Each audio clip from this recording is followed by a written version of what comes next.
What's up, muggles? How's it going? It's Sophie. I'm back with another video. So today's video I am using natural light because my wand broke. Lumos! I'm in a really weird mood right now. I am using natural light because, I don't know, I like this sort of setup I got going here. See if it works. If it doesn't work, then hey ho. So the other day I announced a series on my channel called Top 10 Harry Potter blah blah blah. Basically a top 10 series to do with Harry Potter. And you guys absolutely loved it. I did a video titled My Top 10 Harry Potter Characters. And you guys were like, Sophie, yes, do more top 10. And also I enjoyed filming the video. I actually enjoyed like sitting down and ranking stuff like that. So in today's video I thought I'd do another one. And this video is going to be quite sad because I'm going to be ranking the top 10 Harry Potter But when I sat down and tried to do this, it was actually really hard. I don't know if you guys would struggle as well. Let me know in the comments down below. Rank your top 10 deaths. Why am I looking up there? Make sure you give this video a big thumbs up if you want me to continue doing this top 10 Harry Potter series. I've done the characters, now I'm doing the deaths. What do you want to see next? I don't know. Let me know in the comments down below. And also make sure you hit that subscribe button to not miss any future Harry Potter videos and any future Harry Potter top 10s videos. I don't know why I'm hyper when I'm going to be talking about really sad situations because I'm talking about Harry Potter deaths, but the two together might go well. A bit like Bellatrix and Voldemort.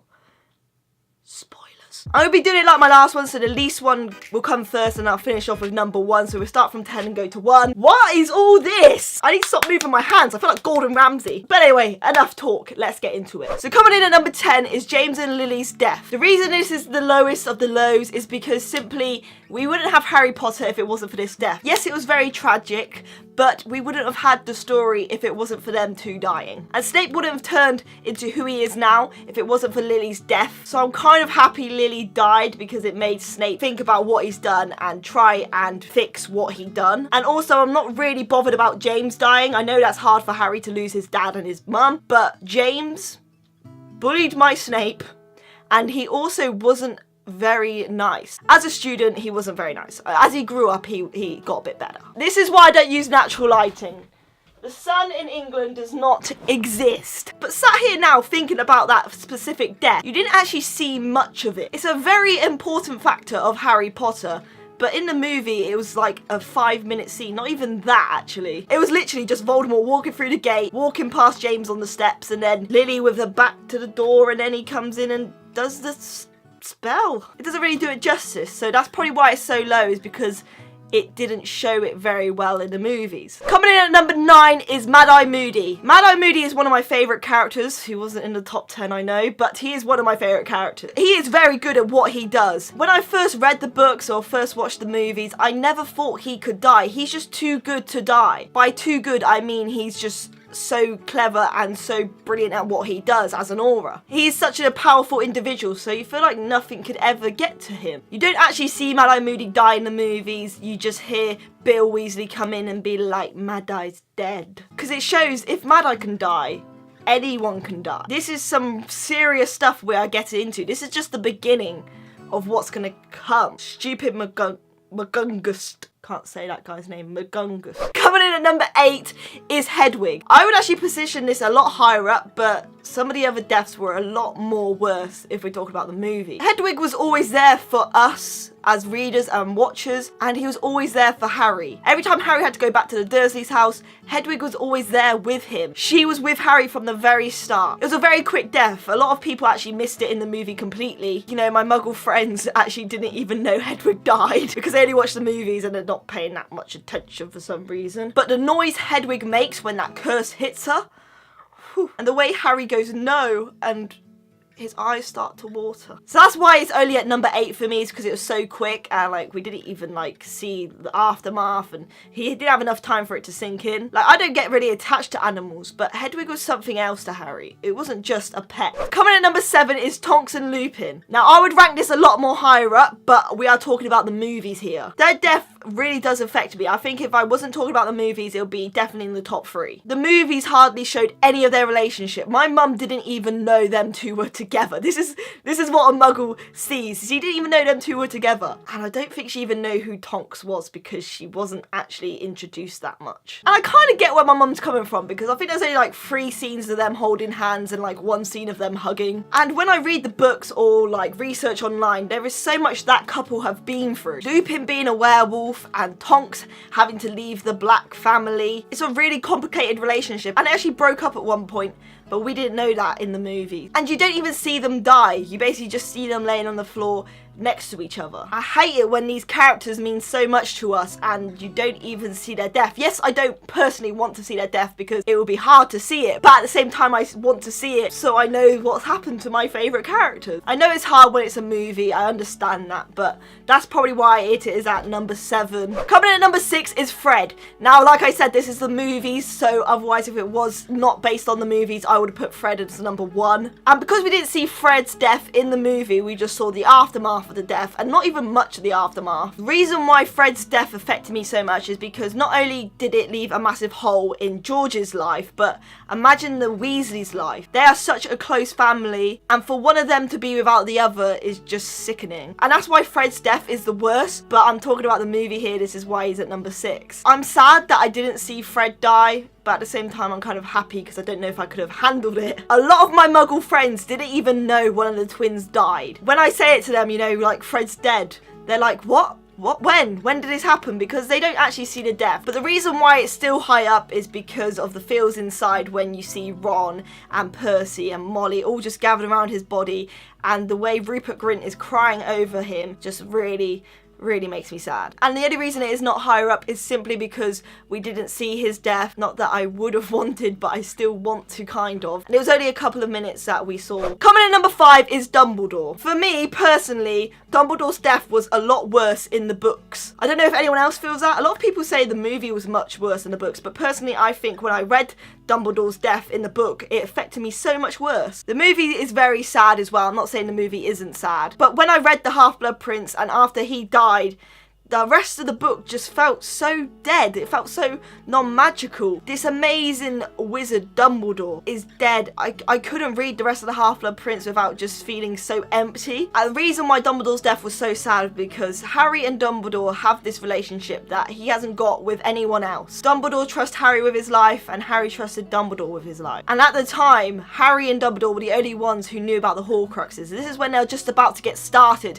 and now he's been taken away. And not to mention, Sirius Black died in the book before, and now Harry has lost Dumbledore. So not only has he lost his parents, his godfather, and now his other father, I guess if you see Dumbledore as a father, he's now lost Dumbledore. Like, what else can this kid take? And it wasn't just sad for Harry, it was sad for, you know, people like Professor McGonagall, people like Snape, even though he was the one who had to kill him. This is one of Snape's best friends, is Dumbledore. Dumbledore has been there for years, he's been the icon, he's been the one that everyone looks to. And now this really powerful wizard is dead. Like, what is gonna happen now? The reason why it isn't any higher is because Dumbledore knew it was coming. Dumbledore was dying anyway, so he wasn't sad when he died. Obviously he was sad, but not as sad as because he knew he was dying anyway and he knew what Snape had to do, so he had time to prepare. But the thing that made me sad was Harry's reaction and how he was crying over the body, and the reason why it's at number 5 is because all the students and the teachers all just raise their wands, which is a very emotional scene. Coming in at number 4 is Cedric Diggory.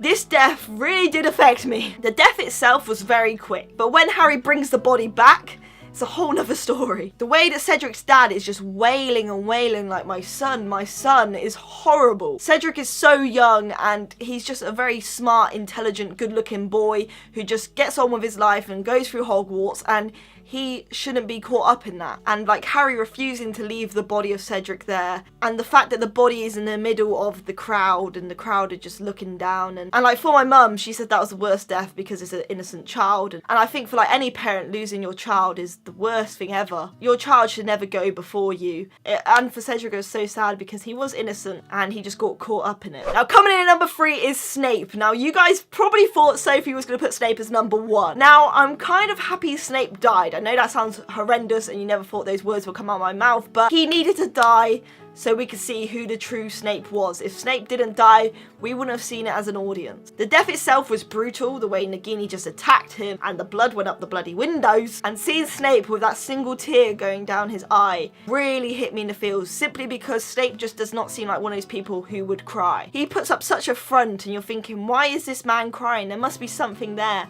And then we find out. And those words, you have your mother's eyes. Oh my god. I just love Snape so much. I'm so sad he's dead, but at the same time, he needed to die so we knew where his true loyalties lied. The death itself was horrible, but can we actually just like think about it for here? This is where I love Harry, because at the time when Harry was listening in and then Snape died, at this point, Harry hated Snape. I think the time before this, Harry was shouting at him in the Great Hall, and this is the next time he sees him. And then Harry goes in to see if he's okay. Harry instantly goes in and goes over to Snape, and at this point Harry doesn't like Snape. He doesn't know what he's done, and yet Harry is still trying to help him out, which you need to think about. And yeah, coming in at number 2 is Sirius Black. Now I struggled a lot with putting this as number 2 or as number 1, but you understand when I mentioned number 1 why I put number 1 as number 1 and this one as number 2, but this was very close to being number 1. Like I said, we're talking about the movie here, and the way they did Sirius Black's death in the movie was fantastic. Not fantastic because he died, I'm not saying that, but I'm saying fantastic in the way it was shot and the way it was done. The music they used and the way that Dan Radcliffe was just screaming and like wailing, but you can't actually hear him because of the music, yet it just actually hurts you even more. I don't know, it's just something about that scene that it's just the music playing and you see him screaming, yet you can't hear him screaming. It just makes it even more powerful. I actually heard a little rumour that they actually put the music over the top because of Dan Radcliffe was screaming so much, it was just a bit too much, so they actually put the music over the top. Don't know if that's true, but I kind of like it that they put the music over the top, because from a viewer's point of view, it made it 100% worse. It just, the two together was like really, really horrible. And the way that Lupin is holding him back. And you gotta remember, this is Lupin's friend. He's lost James and now he's lost Sirius. And yet Lupin still has the strength to hold on to Harry, even though Lupin at this point is probably trying so hard not to cry. And that's why I said number 2, because it's just so emotional. And still to this day, I've watched the Harry Potter movies thousands of times. Yeah, it still gets me. Now coming in at number 1, you probably already guessed it because it's the only one sort of kind of missing, which is big, and it is Dobby. Such an innocent little house elf. So innocent. It's just the voice, the scene, the camera angles, everything. I still cry to this day. It is, it makes me so sad. As soon as that knife goes in, you just know it's gonna get Dobby. And then when they end up in the beach and like, Harry's like, everything's okay, we're here.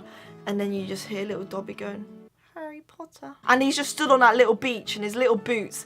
The whole beach is just empty and he just looks so small. He even looks cold because of the wind of the beach and it's raining a bit and he's just in his little clothes, and you just know with his voice that something's happened. And you see it in Harry's eyes that he's like, oh my god. He goes running over to Dobby. Dobby falls in his arms, and it's just, I think it's just because Dobby was there from the start as well. He's kind of like Hedwig, but not Hedwig in a way, because Dobby is more human than Hedwig. Dobby had such a horrible life at the start, and then he found Harry and he would do anything for Harry, and he said, you know, never try and save my life again, and then Dobby tried to save his life again and died. And I still don't get why J.K. Rowling had to kill him off. And I think you guys will agree with me, Dobby is up there. Definitely is number 1, if not then in the top 3. You can't put Dobby not in the top 3. But anyway, that is it for the video. I'm sorry it's kind of emotional and I had to remind you of those deaths, but let's be honest, we can never forget about them. No matter how much we try, we can't. Make sure you give this video a big thumbs up if you enjoyed and you want me to continue doing Harry Potter top 10s. In the comments down below, let me know what you would put as the top 10 deaths in Harry Potter. And also in the comments down below, let me know what you want to see for my next Harry Potter top 10 video. I love you guys so much. If you don't want to miss any future Harry Potter videos, then make sure you click the subscribe button right here. Make sure you go follow me on my social media links right down here, and so you can talk to a wizard who is living in the Muggle world. And also my merchandise is in the description down below, so make sure you check that out as well. And you can see my previous videos also over here if you want to see more of my amazing face. I love you guys so much, and I'll see you soon with another video. Bye!